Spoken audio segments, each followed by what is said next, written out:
Hey listeners, there's a new podcast in town. It's called Boozy Blatherings. I know you're going to love it. It's a drunken vocabulary lesson. Learning while drinking. What could be better than that? It's hosted by the very entertaining Megan Mitlow. Look for it and subscribe wherever you get your podcasts. Here's a taste of it now. Hi, I'm Megan. I know about 4 words and 3 of them are curses. Welcome to my new podcast, Boozy Blatherings. It's the perfect combination of drunk history and Merriam-Webster's word of the day. I'll be your host at this cocktail party where every week we'll have a new guest, we'll learn a new word, and we're going to have a lot of cocktails. So pour yourself a drink and get cozy because we're going to have fun. Welcome to If This Bar Could Talk, a podcast about bartenders and the stories they have to tell, as well as the storied history of cocktails, spirits, and bars. I'm Blair Beavers, and here's your host, Leanne Sims. Our guest tonight is Reilly Robson from the Syndicate in Bellefontaine, Ohio. Welcome to the show, Reilly. Yes, thank you so much for having me. It's So such an Bellefontaine, what's it like being a bartender? And is it Bellefontaine or is it Bellefontaine? It depends on who you are. If you're from Bellefontaine, it's Bellefontaine. That's how you say it. I have people say Bellefontaine. I think that's a nice way of saying it, but I think the feeling of Bellefontaine is definitely Bellefontaine. And because it's spelled Bellefontaine, but right. it's Bellefontaine. It's yeah, I would say definitely Bellefontaine. It's very rural area, so it's a fun place to bartend. It's definitely a new thing every day, and it's fun because especially bartending at the Syndicate, where we do craft cocktails and we do classic cocktails, people will ask me to make them something, and so I'll make them a Negroni or I'll make them a French 75. I'll make them a classic, 100-year-old cocktail, and to them they've never had it or heard of it, so they're always like, oh my god, like, this is so good, did you make this up? And I'm like, yeah totally, don't Google that at all, but like, yeah, that's all me. No, but it's interesting because it's that, mixed with Bud Light and a shot and all different kinds of people. So paint the picture for our listeners that don't know Bellefontaine, because I've never been there actually. I've only been there once, and it was only go to the highest elevation point in the state of Ohio. What? Yes. Yeah. It's one of our calling cards. Yeah. Like I said, very rural. One of the biggest attractions in Bellefontaine is Mad River Mountain. So it's skiing, been there. Snowboarding. I actually went there for the first time like 2 days ago, which is weird because But that's not where the highest point in the state is. No, which is weird because that's the mountain, but the highest point's in town, and it really doesn't feel like anything special because you're going uphill the whole time. So it's kind of like, okay. And then you're all of a sudden in this little park with a placard that says it's the highest point in the state. There's a lot of little placards like that around. I compare Bellefontaine to Mayberry from the Andy Griffith Show. That's how I would picture it. Like the high school I went to was completely surrounded by cornfields. So, and like all the ag programs, the agriculture programs in the schools are very prevalent. So very rural. So you grew up there. Yes. I grew up in Bellefontaine all my life and graduated high school there. And then right after I graduated is when I moved to Columbus, where I lived for about 5 years, and then recently came back when the pandemic happened. So, yeah. So you were in the big city, and then the COVID hit, and you're like, you retreated back to your safe place. Yeah. Well, honestly, Columbus feels more like my safe place. I miss it a lot. I try to come a couple days a week anyway, like as I stay and work more in Bellefontaine now. But I mean, with the pandemic happening and all restaurant workers, getting laid off, I had no idea what was going to happen. So yeah, I guess I did kind of go home and hunker down and just kind of wait it out, see what happens. And then that's kind of when the Syndicate started. We opened in August, so it was kind of when things started opening back up again, just in general. It started in August of 2020? Yes. Wow, that's brave. Okay, so tell us about that. Yeah, it's been a really, really amazing learning experience in a lot of ways. just because it's the first like upscale casual like restaurant in the area for all I know ever. There's really no higher end. There's really no place to get a filet or to get craft cocktails or anything like that in Bellefontaine. You have to make the drive to Marysville or make the drive to Columbus or Dayton or, Cincinnati, whatever.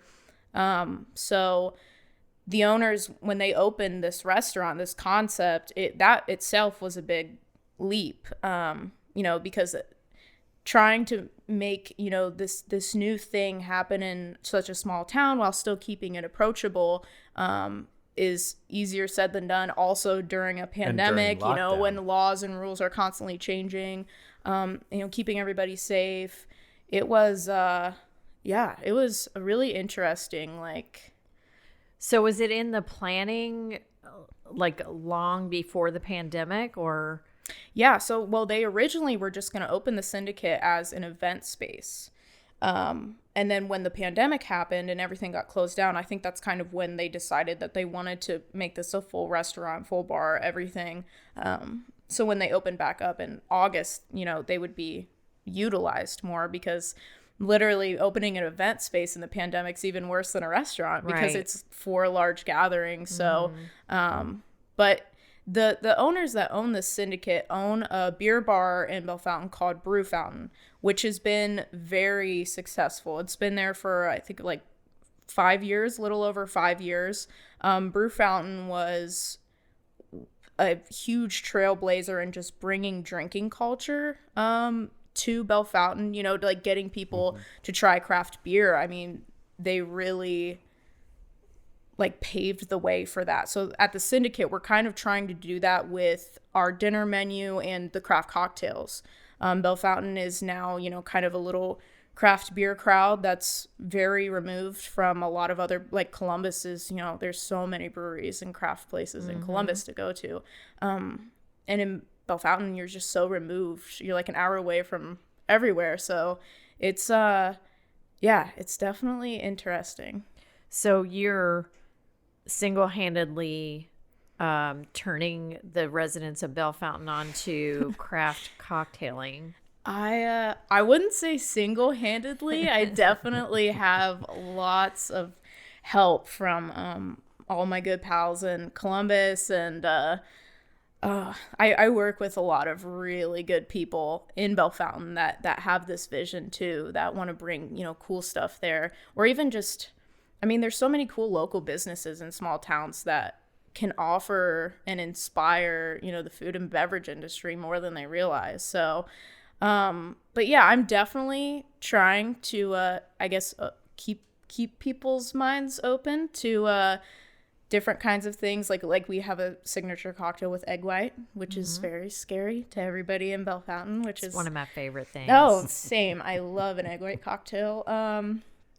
But yeah, so it's just, that's honestly, it's fun. I get to talk all day when I'm bartending. Whereas I remember like bartending in Columbus, or I helped open Pearl Dublin when they opened like February-ish, and then we were open for like a week and then got closed for the pandemic. I remember like bartending there, everybody, the clientele, everybody knows everything already. Yeah, like that's a good point. They're expecting craft cocktails, and they've had an egg white drink before. They know what all this stuff is, and so that's what's exciting about bartending in Bellefontaine or any like rural area, is just everyone is so excited and so curious, and I can just really geek out in front of people, which I love doing anyway. So my next question was, what's your background? What brought you into craft cocktails? Yeah. And then obviously, what's your connection with the owners of the Syndicate? Yeah. Honestly, I mean, I've only been bartending for like 2 years. I started bartending at the Walrus downtown. So that was, I served there and then started bartending there. For about a year, I bartended there. So it's a volume bar. But I worked with a girl named Kate Tagliaferro, and she kind of turned me on to like, there's it's this whole world. It's culinary, you know, it's like there's all this cool stuff you can do and with drinks, and there's this prestige with it, but also, you know, just this huge creative like opportunity. And I remember just, I mean, like watching her do stuff and listening to her, you know, tell me things, and it would just make me really excited. Like I just really liked it. So then once I started bartending there, I kind of took a break from the restaurant industry and worked at like an eye surgery center for like 6 months or so. And then I came back because I missed it a lot. And you're creative. I think that's definitely something that, I mean, mad respect to anyone who works in any kind of healthcare industry or office setting, because I cannot sit still that long. I felt like a caged bird, but it's such important work. But I definitely coming back and being, you know, in my little rectangle behind a bar, or like, you know, just being able to really talk to someone, you know, over a drink and make them something special for them. Like, it's just, it feels very correct for me. And so when I came back, I worked at the Walrus for a little bit longer, and then I was able to get that job at the Pearl. And that's kind of when I really got, I guess, the bug or whatever about, you know, craft cocktails. I worked with Kyle Westberg. He helps do a lot of cocktails for like Cameron Mitchell and Pearl on the Shore North and Pearl in Dublin. And he's just, I had never met somebody talk about cocktails like I've heard like a doctor talk about their work before. Like just, and now I know, you know, a lot of people take cocktails very seriously like that, but that was the first person where, you know, listening to him talk about cocktails, like I just was like full sponge mode. Like everything you're saying, I'm gonna absorb this, and it's very important. Like, I mean, that was the first time I learned, you know, how to fat wash bourbon, or, you know, how to make a shrub, and just like really basic cooking skills, honestly, and, you know, figuring out how I can use that with drinks. And then that just opened up this whole new thing where I, you know, would find myself like watching a movie, and I'd be like, oh my God, I want to make a cocktail based off this movie. Or I'm reading a book, or I see something on TV, and it would be, you know, something random, and you're like, oh, I got to put that in a cocktail. And I always have my book on me. It's literally in my lap right now, but I just am always writing stuff down, and cocktails have been my most favorite creative outlet I've ever had. I used to draw and, you know, paint and do kind of different art outlets and things, but this is my favorite. Was that your question? Reilly she's somebody to watch. Yeah. Like, she has the passion. I'm geeking out. This is really exciting. We're going to have to follow you and see what you do.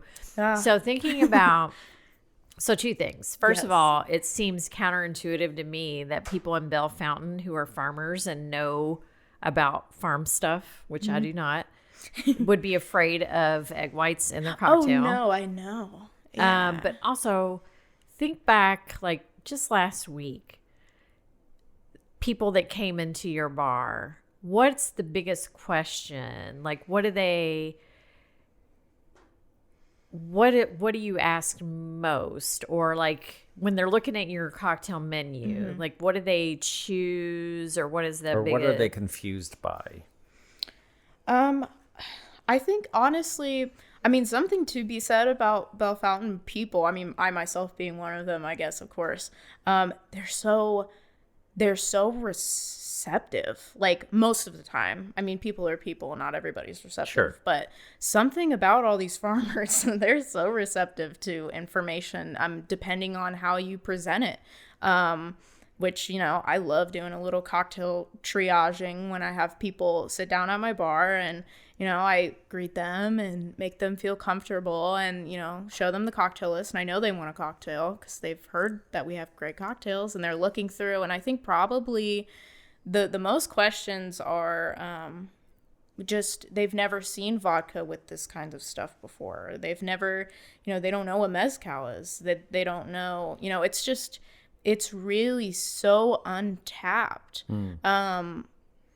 it's so exciting. That's exciting. Yeah. Yeah. So I get to just be a big dork all day and just be like, wow, the difference between those. Have So you you're like had, a teacher too. It feels that way. have you had people come back and say, you made me this amazing? Yes. Oh shoot. There's a woman, I feel so bad that I'm blanking on her name right now. She's a perfect example.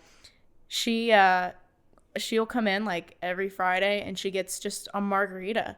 And every time I make it for her, she makes me feel so good about myself because it's just a margarita. It's just a margarita that I make a classic. Margarita. I mean, yeah, it's a margarita. It's just a classic, tequila daisy like recipe, just blueprint wise of the cocktail. But she loves it because she's just only had margaritas made with just mix, just sugary, syrupy, quote unquote margaritas. That aren't really margaritas. Yeah, they're not. They're like if 12-year-olds could drink alcohol, it's for them. Yeah, that's exactly right. So that's one that definitely every time she comes in, she's like, "Oh, you don't know how good it is to just have a good margarita," and that makes me feel good. I bet every time, or like just, really classic stuff, an old fashioned, like that doesn't have a bunch of maraschino cherries smashed in it, like just a boozy, just clean old fashioned. And they don't have to drive to the city to get it. Right, exactly. And like with our old fashioned that we do there, we like flame the orange peel, which is huge. Like everybody loves the visual of that. Yeah, it's I love Bellefontaine people. I love that too, though. Yeah, come on. Yeah, that's true. He doesn't love a little fire. That would be so amazing, though. But so we've been drinking for a long time, and we're old, so a really long time. And I'm still learning. Like I was sitting at a bar 2 weeks ago, and this girl next to me orders a mezcal last word, and I'm into mezcal now.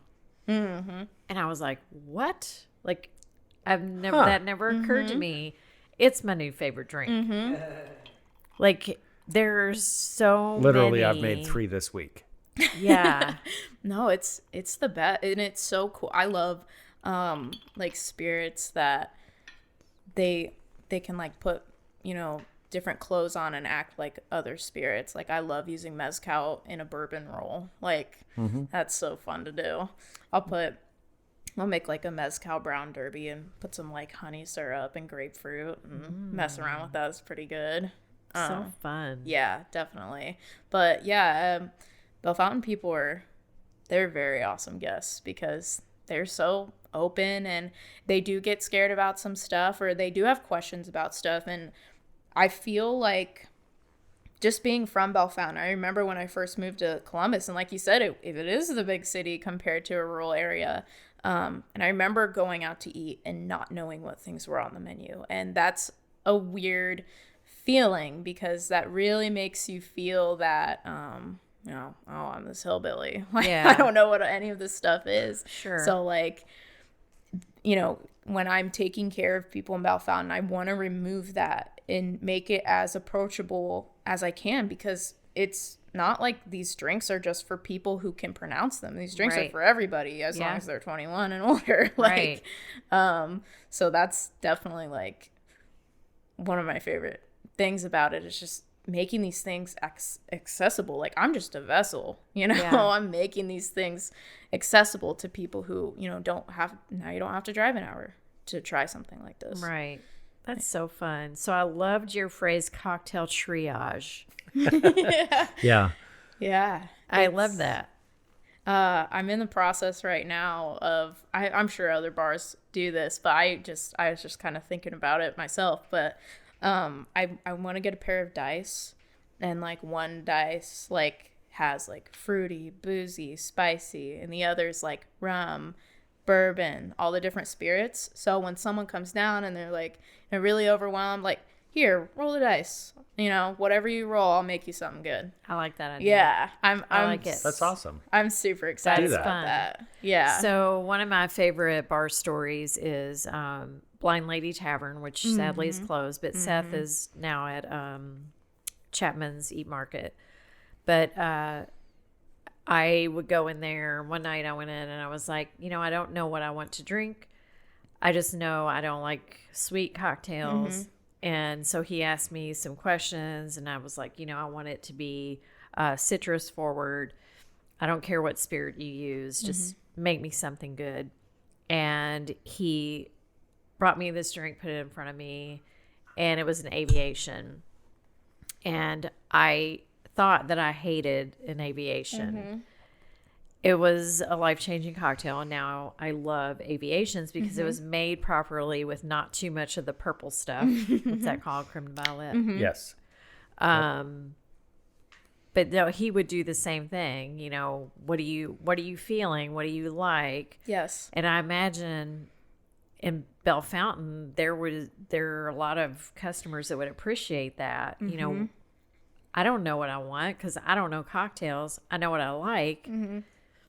So that's got to be fun. Definitely. Meeting them halfway. Yes, there is a lot of that, and I love doing that. And like something cool about just in a small town in general, people for the most part like take care of each other very well because it is small.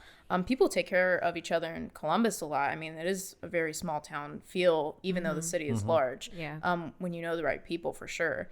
But yeah, like it's just everyone's kind of like looking out for you. It's that feeling that you have. So when I bartend, I do that. I do the triage thing, when people sit down and I see them kind of looking at the menu like, oh my God, I only had vodka cranberries before. I only have had Bud Light before. That's okay. Like, do you like fruity? Yeah, like you said, is there anything you're scared of? Can I make you not scared of it?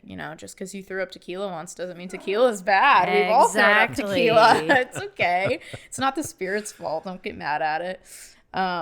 No, and that's so fun. And people do get freaked out because it's such a like complicated but not complicated relationship with eating and drinking because eating and drinking are so heavily tied to memories. So if you do have a bad experience with a spirit or a cocktail or food or whatever, you don't want to touch it for a long time because every time you smell it or look at it, you're like, oh my God.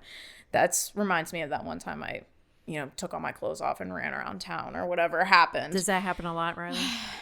If I've done it, I don't remember, but that's probably good. But, all kinds of stuff. Like, and that's why I always just tell people, like, I got you. Like, I'll take care of you. Like, just putting their mind at ease. Bartending is so many different things, and it's fun. If they hate it, you'll throw it out and make it something else. Exactly, and that's what I always say too. Yeah. Like, no matter what happens, like, I'm not gonna get mad at you if you don't like my drink. Like, I don't like my drinks most of the time. Like, I'm like, oh, this is off. Like, so it's it's fun. Like, helping people be able to fully experience like alcohol, how much like that they deserve to experience it. Right. And it's not about getting drunk. It's No, about yeah. experiencing the flavors. Yeah. The depth it's a of little flavors. Bit about, It's always nice to have that buzz. But the buzz is always a plus. It's great. awesome. Sure. Well, I'm pretty thirsty right now. Yeah, all this talk of cocktails is making me thirsty. Should we make too. a drink? Yeah. What are you gonna make for us? I'm gonna make you a cocktail called Dapper Dan. Have you guys seen Oh Brother, Where Art Thou? Yes. Of course. So that is one of my favorite movies of all time. And for some reason, Bellefontaine is not in Mississippi in the South in the 1930s, but it's very rural, and this movie gives me memories of Bellefontaine. So I wanted to make a drink inspired from that movie. So the main spirit I have, it's a split base of Southern Comfort and a buttered popcorn infused clear corn whiskey, so like a legal moonshine, because it won't be real moonshine unless it's little illegal. And then some lemon, grapefruit, a little bit of apple juice, a little bit of maple syrup, and some sunflower seeds for a little bit of salt. And then I top it with Budweiser. I am intrigued. I can't wait. Oh, I feel like I'm back in my hometown. Right now. yeah. Disclaimer too. Can I smoke your glassware? Of course. Okay, I'm gonna use applewood and amaretto flavored tobacco, if that's okay. Right on. Okay. Cool. Let's do it. Let's do it. All right. All right. We'll take a little break, and we will be right back with a Dapper Dan.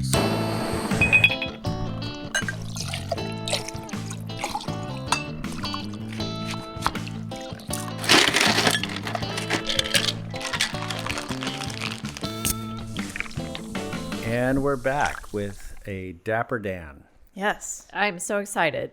All the Cheers. things from my Cheers. youth. Budweiser. Cheers. Cheers. Budweiser, Southern Comfort.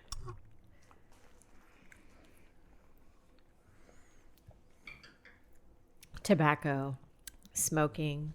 All the things from my youth. All the things you're not supposed to do. All the fun stuff. All right. So tell us about this cocktail. Yeah. I knew I wanted to do like in Oh Brother Where Art Thou themed drink. Like I said, that's one of my favorite things to do is like take drink inspiration from films.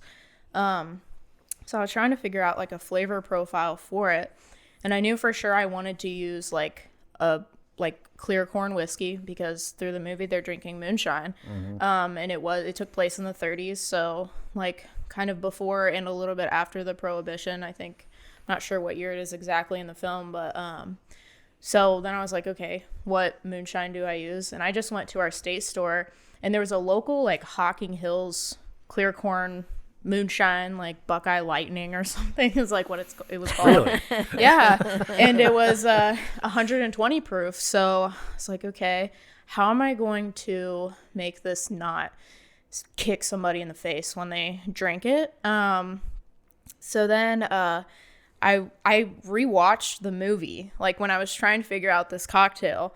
And there's a scene in it where all the three guys are like hiding in a barn, and it's getting shot up by the cops.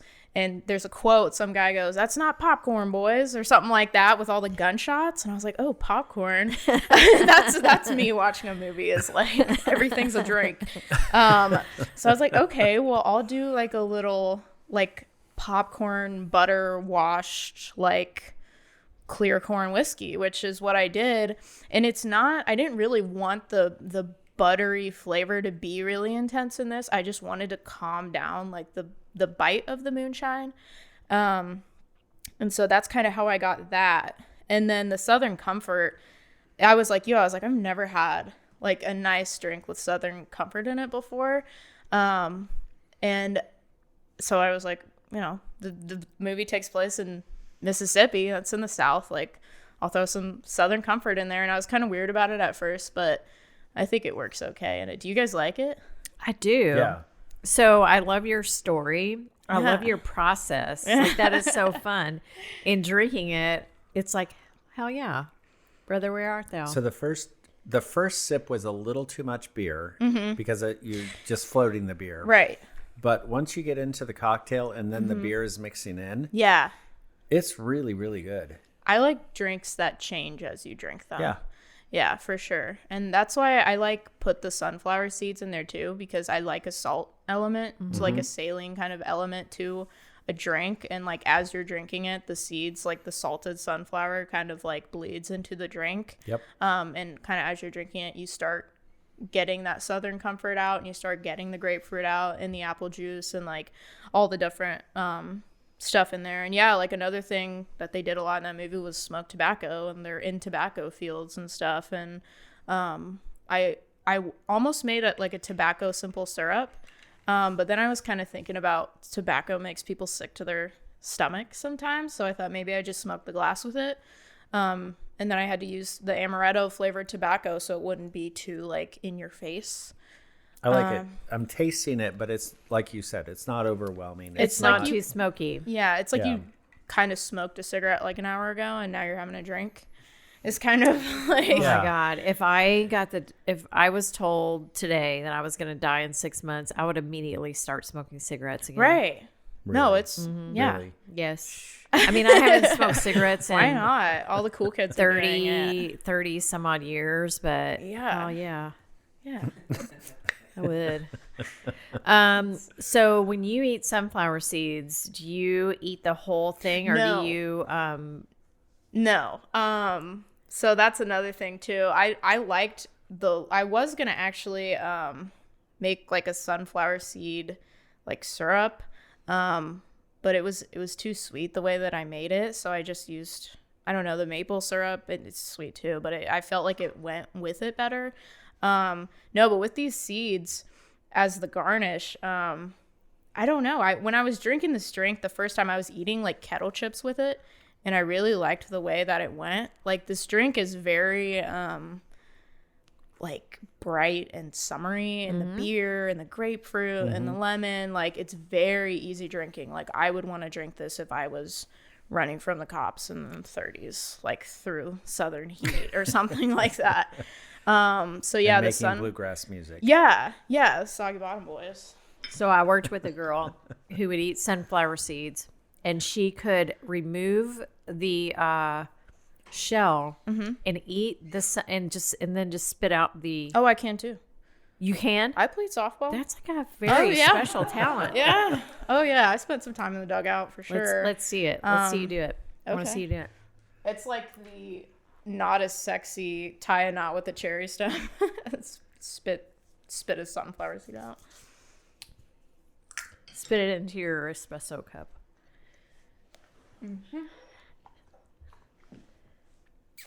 Yep.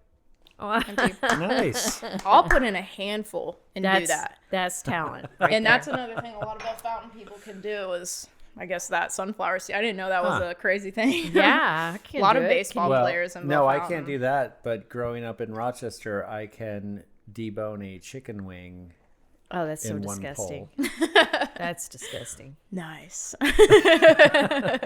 So I feel like Cool this should mouth be stuff. this could be the official cocktail of Bel-Fountain. Dapper Dam. Yeah, I feel like it embodies.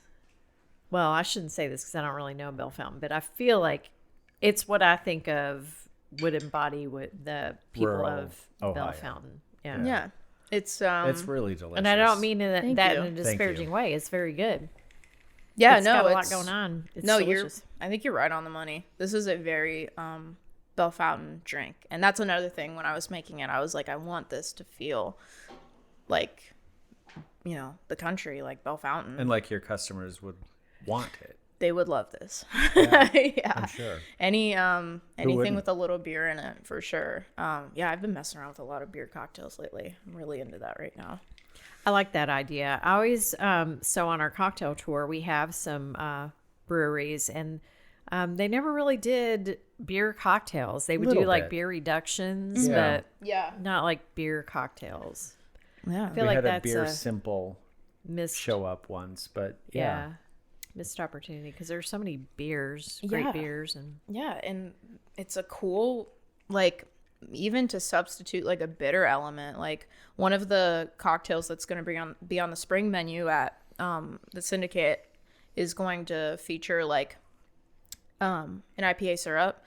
High wire, low pitch is the beer I'm using, and I just made like a 1-to-1 ratio of like an IPA syrup, and it's good. I like it. It goes with like scotch and pomegranate juice and some lime. And yeah, it's really refreshing, but it's still, you know, it's not exactly like just pouring the beer into the cocktail like I just did. It's like it's still kind of warm, like a regular cocktail would be.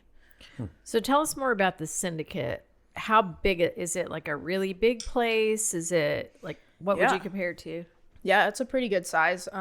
Like I said, like it started as an event space, so it's got really high ceilings. The dining room is very big, which is great. Like through COVID, you know, when we needed to, or I mean, it is still through COVID. So socially distancing tables is easy for us because we're working with a large space. Then we have like a smaller like front patio that's heated, and then we have a large beer garden out back that we're actually building a stage on. Coming up soon. So once COVID kind of makes its way out eventually, and things start loosening up, like we can have live music out back. But yeah, the dining room is a pretty good size. The bar seats about 8. So the bar's Like, it's just a traditional, like, rectangle shaped bar. But yeah. So if we came to Bellefontaine and visited the Syndicate, is there places to stay in Bellefontaine or? Honestly, I mean, there's like Comfort Inn and stuff, but honestly, there's a small town like 10 minutes, not even 10 minutes outside of Bellefontaine called Zanesfield, Ohio. And there's a like bed and breakfast there that's very old. And it's, I think it's called Myura's Inn. There's a lot of like Native American history in Bellefontaine. And so that was, especially in that small town, Zanesfield, that's a really good spot to stay, is at that bed and breakfast. It has a lot of really cool history there. I would stay there personally. That sounds fun. Yeah. Yeah. There's just ghost stuff fly We're around. all about the haunted stuff. Oh, yeah. No, I'm Logan County, the county that Bellefontaine is in, is supposedly really haunted all over. But I've never seen anything, I guess, so. Maybe it's just because you're not open to it. That's true. Well, my thing is like, okay, if there's ghosts, that means animals have to have ghosts, which means that there's like cat and dog ghosts, which mean that there's also like insect ghosts. So there's like a shit ton that of just ghosts. seems like too much to keep track much of. So I'm ghosts. kind of just like, Yeah. yeah. Far too many beings. Yes. So is there a particular spirit that you like working with more than another?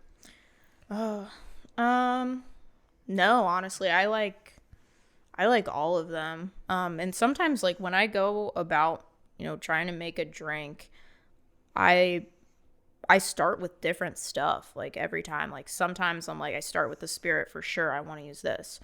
And then other times it's like a syrup or something. I'm like, for sure, I want to start with this tincture or something. Like it's a weird process like every time. So honestly, it's more about like every time I go to make a new cocktail, it's an opportunity for me to kind of learn more about the spirit I end up using, unless I start with that spirit. So, I mean, I love bourbon. I'd say probably bourbon. Like if I had to pick one, it just, I don't know. It feels so versatile. Like there's so many different things you can do to it that I like. Yeah. Is that your go-to when you're at Yes. home too? Yes. Bourbon? Okay. Yeah. Yeah. Oh, Old Forester. I love just a nice, like, shot of Old Forester to sip on. That's why I was really happy you guys had it. I mean, I love like nice bourbons and stuff, obviously too. I've never really dove into it all the way. I need to do that. That's my next thing, is just really getting into the specifics of the spirits, because I mean, I have only been bartending for 2 years, so I definitely feel like every day is a game of catch up, because I like to keep tabs on what everybody else is doing. And I don't like to, like, every time I feel proud of a drink, I'm immediately like, I see something someone else did, and I'm like, oh, okay, it's time to get back to working. Like, this isn't good enough anymore. Like, I can't be proud of that yet. So do you have someone that you bounce stuff off of? Like, if you have an idea, do you have someone that you say, what do you think about this? Or taste this. What do you think? I have a bunch of people. I have, I mean, Sarah Opel and Jess George are two cool chicks that I just recently have met. I mean, so many bartenders I've met recently that I haven't actually physically met yet, like just through social media, which is a really interesting thing that COVID kind of did. So they're both incredible bartenders and wizards with, how things work together and flavors and things. Kyle Westberg, my partner that I work with at the Syndicate, Kate Zell, she's the GM, and she's very good about being honest with me about my cocktail, which I love. Like, I hate when I give someone my drink and they're like, oh, this is so good. And I'm like, yeah, okay. And what's wrong with it? Tell me what's wrong with it. I hate. How do I improve it? Yes, exactly. I want the negative. I like the negative feedback, because then I can like tweak it as much as I can. So yeah, definitely those people. I mean, when I'm making a cocktail, if I'm around people, I make everybody who's old enough to drink it. I'm like, I want everybody's opinion, because that's a thing. Like, I'm going to be serving these drinks to everybody. I don't want just, one, like a cocktail aficionado to just drink my cocktail. Like, I want the dishwasher to drink my cocktail. I want the chef to drink my cocktail. I want the manager to drink it. I want everybody to drink it, because the more feedback I can get, the more I can make it accessible to different kinds of people. So, yeah. I think that's so important, because, there's a thing that I learned recently. It's called house palate. Mm-hmm. And if you only drink your stuff, you're going to learn to like it. And you're going to think it's good, even if it isn't good. Mm-hmm. Same with cocktails. You've been tasting, tweaking, tasting, tweaking, tasting. You need somebody from, the outside to taste it and say, ugh. Right. It's too sweet or not sweet enough or whatever. And then you have to think about how to make it appealing to the masses. Like, yes, what normal people, or what, I shouldn't say normal people, that's rude. Most people. What most people, they like a sweeter cocktail. Mm-hmm. Yes. So you got to kind of keep that in mind too. Yes. And that's another, I just remembered two more people. That was when you guys asked me to do this, that was my biggest thing. I was like, oh my God, I need to write down everybody. I have to mention everybody, because they're I feel so, I don't feel like I actually do anything. Like, I feel like I'm just, like I said, like this vessel, and I work with all these I feel so lucky to know all these amazing people that are just so smart when it comes to this stuff. But Jesse Hubbard and Nate Howe, like, I just recently started to get to know them, and we met, and we were kind of talking about drinks and like serving drinks to different demographics and cities, and like, some cities don't like certain things. I mean, mostly, obviously there's exceptions, but yeah, Bellefontaine is very vodka forward, fruit forward, because you haven't taught them yet. Exactly. But it's changing. I mean, it's already been changing even since August. Like, I have people come in that want the mezcal drink that I put on the menu. And that's amazing. Yeah. That's awesome. Oh my God. It's so, that makes me feel so happy, because I mean, like, when I was talking to them, I was telling them how sometimes it's hard for me to like rein it in with my, I guess, enthusiasm. I have like just a big page of notes in my phone and in my notebook too, of just like, I want to do a cocktail with Midori caviar. Just like dumb, like crazy stuff that you could totally do here, and people be like, yeah, that's pretty cool, whatever. But there's a line that I have to be careful of. Like, yeah, like you said, it needs to stay accessible to the masses and also to my community that I'm taking care of.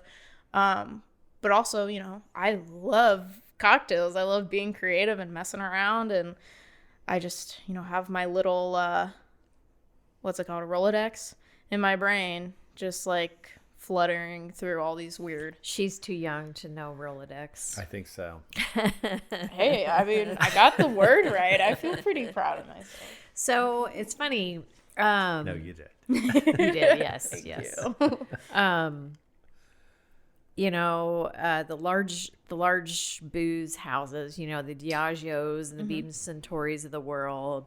I feel like they focus, or I'm just talking out of my ass right now, but I feel like they focus on the large markets. Right.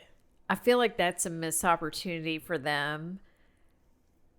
I feel like if they were to invest more in somebody like you who could convert like this small town into educate and convert into loving spirits that they are just afraid of. People don't know what they don't know, right? Right. So if you're in Bellefontaine and you've never had craft cocktails, you don't know what they are. They drink beer because they don't know. Right. What else is there? Right. Yeah. They haven't. They don't have the palate for it yet, but they will. Certainly will. I think too. I mean, and that's why I don't like that. I mean, I feel like the whole, I don't know, that's one of my biggest things. Like, I felt kind of weird about coming into Bellefontaine. Like, when people are afraid to order off the menu, like that's the bartender not doing half of their job. I mean, half of your job is hospitality. You know, it's your job to, you know, make these people feel like they're like what we're doing right now. They're guests in your house. They're sitting down with you, you know, they're here to talk to you. They're here to drink with you. Like, not with you, you're working, but like, you know, they're here for, they're here for you to take care of. You're making something for them.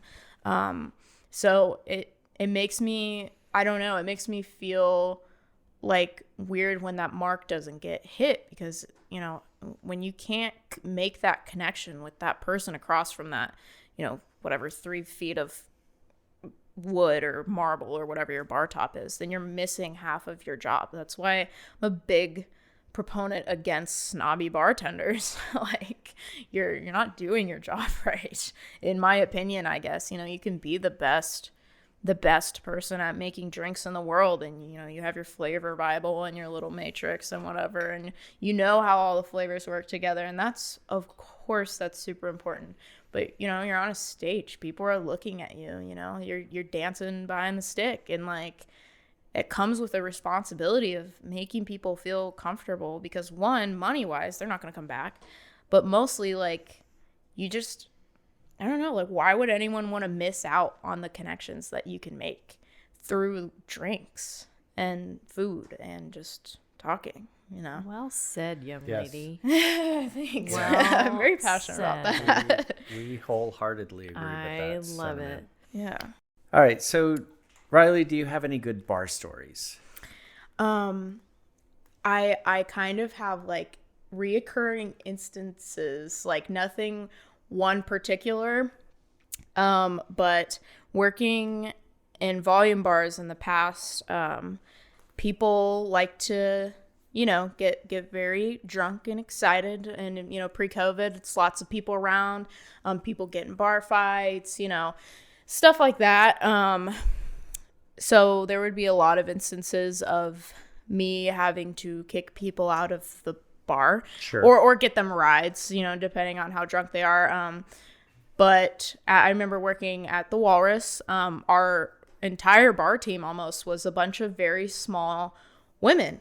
And I mean, being a younger woman, you're already not taken seriously most of the time, and you're not seen as a authority, even though you may be the owner or you may be the bar manager. Just the fact that you're a young female, especially belligerent, drunk, giant dudes will try and test you.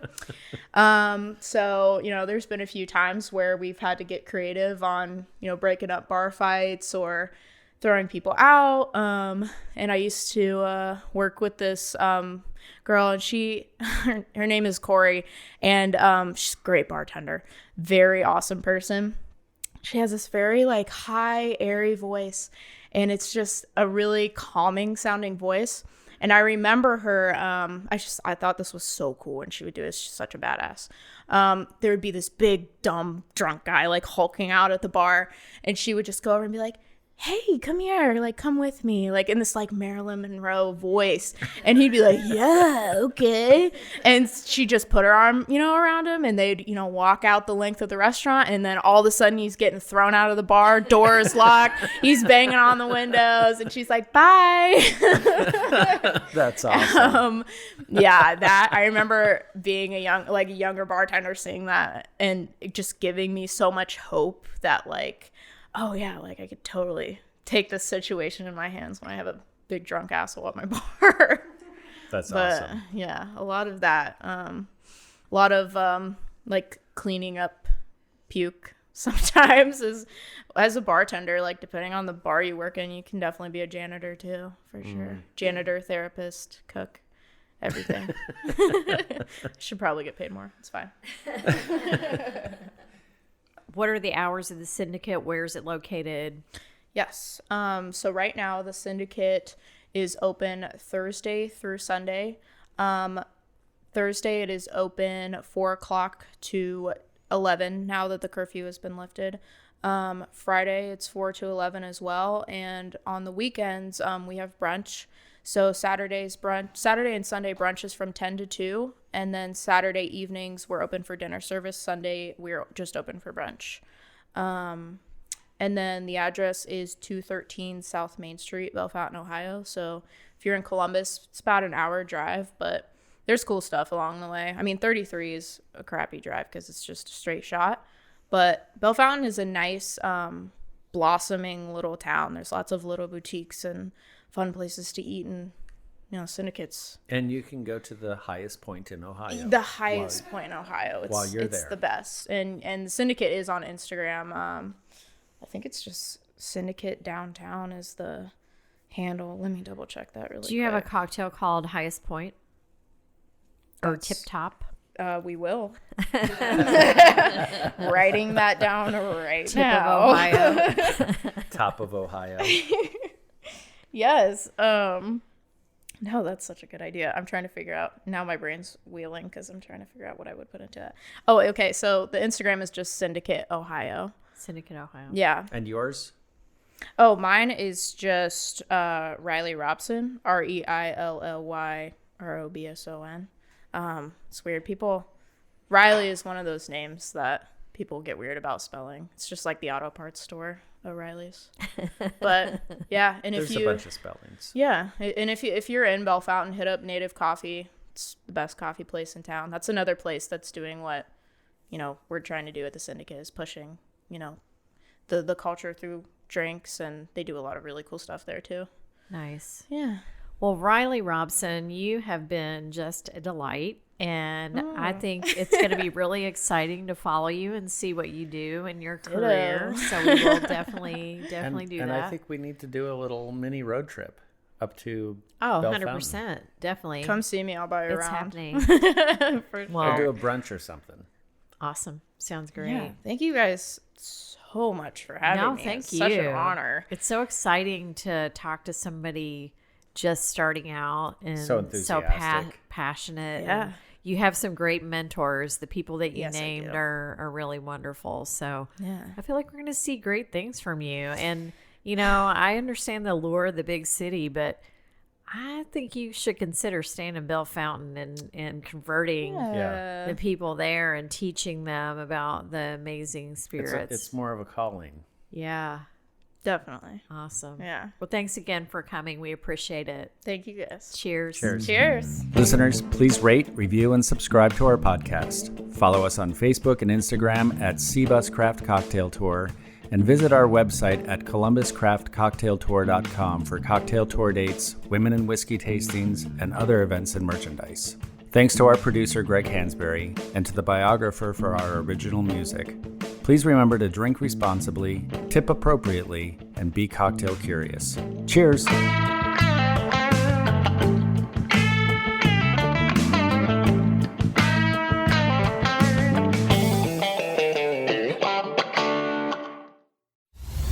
This has been a Last Call Productions production.